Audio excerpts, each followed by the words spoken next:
What's up mga idol? Slick 400, latest maxi scooter expressway legal na bagong model ng FKM motorcycle. Aba mga idol, ang forma nito sa personal at siguradong magugustuhan mo to dahil very reasonable ang kanyang presyo at yung mga specs and features na hinahanap mo sa isang maxi style scooter ay kumpleto na rin to. At siya pa, napaka-forma na rin to kaya talagang takaw pansin pag ito ang daladala mong maxi scoot. And dahil ito ay malaking tignan, syempre mas poging-pogi ang datingan mo dito.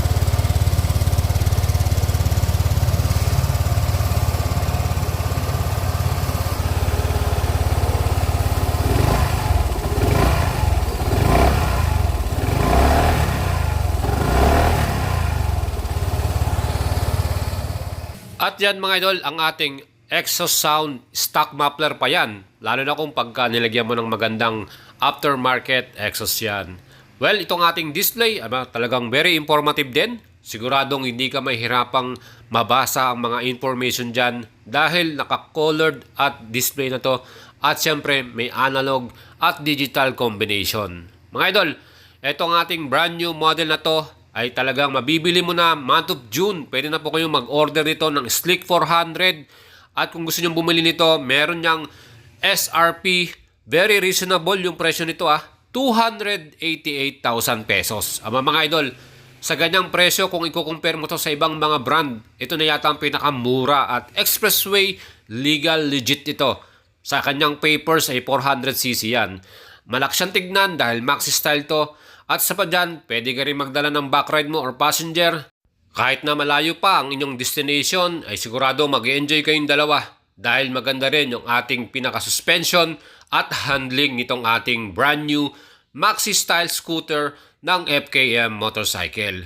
Kung kayo po'y bibili, pwede nyo po silang kontakin sa kanilang FB page, FKM Motorcycle, or pwede nyo rin akong i-PM sa ating FB page, Boyet Salavaria. Mang-message lang po kayo dyan at sabihin nyo po sa akin yung mga kursunado nyong motor at tutulungan ko kayo. And para naman sa engine specs ng ating Slick 400, ito po ay may total displacement 400cc, single cylinder, 4 valves, single overhead camshaft, liquid cooling, fuel injection, at naka-CVT transmission via electric start lamang ito. At max power naman ito 27 kW or 36.2 HP at maximum torque 37 Newton meters. Mga idol, pagka ito ay tinrottle mo na, talaga mapipil mo yung torque nito, malakas talaga. At para naman sa ating average top speed, you can hit 160 km per hour. Perfect yan sa mga expressway rides natin. And sigurado takbong pogi lang naman ang magiging rides natin para dito sa ating maxi scooter na to. Well, para naman sa ating chassis mga idol, ito nagustuhan ko rito yung kanilang suspension. Quality po talaga. Hindi siya matagtag. Talagang komportable ako. At even yung ating pack rides sigurado mag-enjoy.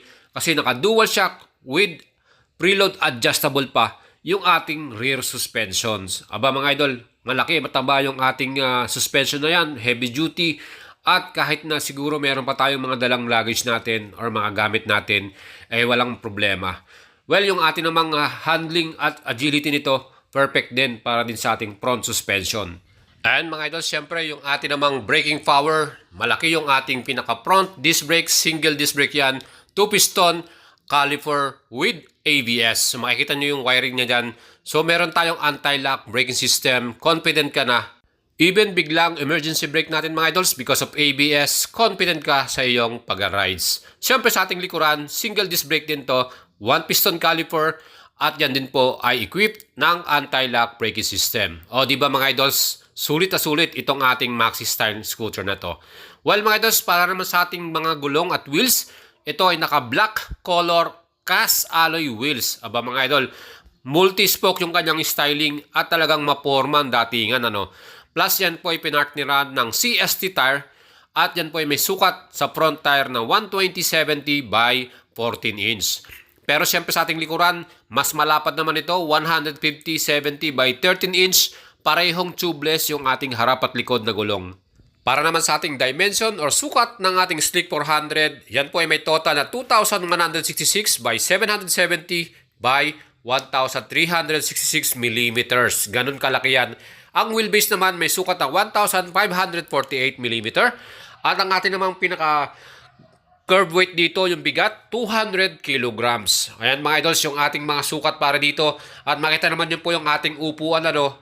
Makapal yung kanyang foam at meron pa sang mga stitches na red dyan sa gilid. Talagang mag-add pa ng mas maganda at premium looks para dito sa ating Maxi Style scooter na to.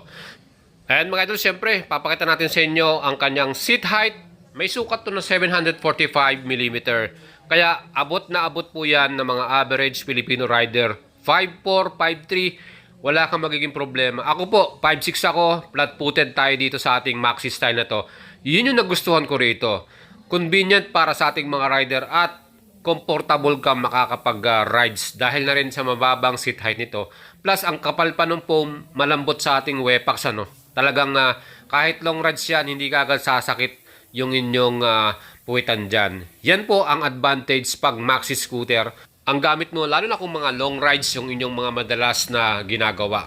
Mga idol, kita naman po ninyo, talagang hindi ka rin may hirapan tong i-rides dahil na rin yung kanyang pinaka handlebar, upright yan, talagang hindi ka rin mapapagod. And syempre, pakita naman natin yung kanyang pinaka underseat compartment. Spacious naman siya. Half face helmet, pwede nating ilagay dyan. But yung ating ibang mga gamit pa, gaya ng raincoat, yung mga jackets natin, or yung ating mga gloves, pwede nating ilagay. Especially, meron din siyang LED lights sa loob. So, pagka gabi kayo naglalagay ng gamit nyo, makikita nyo rin yan. Walang problema. So, itong ating pinakasusiyan naman, keyless system to. With alarm na rin yan at lock dun sa ating keyless. Pwede nyo lang, isang pindot mo lang yan, mag-aalak na yan. At pwede mo rin buksan yung upuan at yung inyong fuel cup with this keyless system. Diba? Napaka-convenient para sa ating mga riders. At syempre, meron din itong backlight para makikita nyo rin sa gabi. So yan mga idols, napaka-easy to operate itong ating bagong motor na to. Ang ating namang pinakatangke, yung gas volume nito, yung pinaka-capacity, ay merong 13.5 liters. Well, para naman sa kanyang fuel consumption, ang nakikita natin dito average nasa 28 to 30 km per liter. And the best pa dyan, meron pa tayong mga small compartment dito sa ating front. Sa left side, pag binuksan nyo yan, malaki at pwede natin ilagay yung mga cellphone natin dyan, yung mga dala-dala pa nating ibang small belongings natin. Sa right side, ganun din. Ang laki din ng compartment. At yan nga, talagang makakatulong sa atin yan, lalo na kung meron tayong mga rides na malalayo, marami tayong dalang gamit. Kaya mga idols, added convenience sa atin yung mga ganyang mga features niya, no? Ang ating namang pinaka handlebar, yung ating left side, andyan yung ating park brake lock. Makakatulong yan pag lalo na pag nagpa-park tayo. Magiging safe yung ating scooter na to. At yung mga switches natin, napakasimple lang din. Meron din siyang pass switch. Sa right handlebar naman, adjustable yung lever. At ang kagandahan dito, equip din tayo ng hazard light for emergency. Plus, meron tayong kill switch off dito para sa ating engine. At meron din tayong pagpatay din ng ilaw natin. So, naka-automatic headlight on ka. Pwede mong switch off yan. At syempre pa, itong ating Slick 400, very informative din ng kanyang instrument display. Combination niya ng analog and digital. Kita naman yung animation nila, no? Ang astig din, di ba mga idols? At colored pa yan. So, itong ating pinaka-display na to, available yung mga information na gusto mong makita, gaya ng RPM, yung kanyang speedometer, at yung mga indicator niya sa taas, ABS indicator, yung kanyang signal. Very informative, di ba mga idols? Plus, yung design ng kanyang pinaka-headlight, ang laki. Yung kanyang pinaka-daytime running light sa pinakagilid, na kaya nakita nyo yung pinaka-parang letter C na yan. Ang tulis, di ba? At ang gandang tignan. Mga idols, meron din tayong hazard light, kaya kitang-kita rin yung ating pinaka-ilaw na yan dun sa bandang baba ng headlight. Saka yung ating pinaka-mismong headlight natin, ang high beam at low beam, naka-projector headlight yan. Ang lakas mga idol. Sigurado kahit sa gabi tayo nag-rides, talagang kitang-kita mo yung mga roads na ninyong dinadaanan. Plus yung ating pinaka-taillight at yung brake light natin ay talagang malinaw din. Mga idols, sinubukan ko to. Siyempre hindi natin pwede pang ilabas sa kalsada dahil wala pa tong rehistro. Kaya dito lang tayo sa mismong kanilang warehouse. Ayan mga idols, talagang okay naman yung ating pinaka-test natin dito.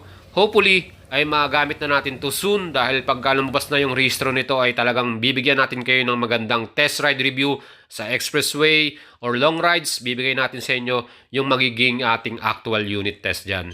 Mga idols, yan po ang ating feature para sa inyo. Sana nagustuhan nyo. Kung gusto nyo bumili, PM nyo lang ako sa ating FB page, Boyet Salabaria.